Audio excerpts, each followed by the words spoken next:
పిచ్చి పట్టిందా నీకు? ఏమన్నా అయితే ఏముందా పిట్లో? ఏముందా పిట్లో?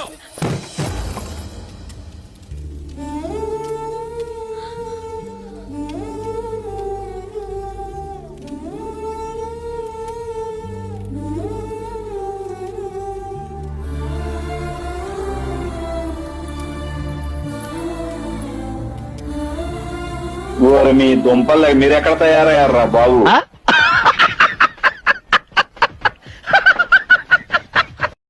అని పెట్టెల 100 పేపర్స్ ఫుల్ బాటిల్ ఉందన్న, 100 పేపర్స్ ఫుల్ బాటిల్ ఉందన్న. మా ఎమోషన్ అన్న 2200 అన్న, మా ఎమోషన్ అన్న. దసరా వస్తున్నది అన్న, వాడిని ఏమనకు, వాడు నా దగ్గరికి ఆ పెట్టె తీస్తుండు, ఆ పెట్టెలో ఫుల్ బాటిల్ పెట్టుకొని నా దగ్గరికి వస్తుండు. అండ్ మావోడు నా కోసం తెస్తుండు. ఆ నాపకన్నా ఆ బీజిఎం చూస్తేనన్నా నీకు బాధ అనిపిస్తలేదన్న? నాకైతే కళ్ళకెళ్ళి నీళ్ళు వస్తున్నాయి, ముక్కులకి చీమిడి వస్తుంది అన్న.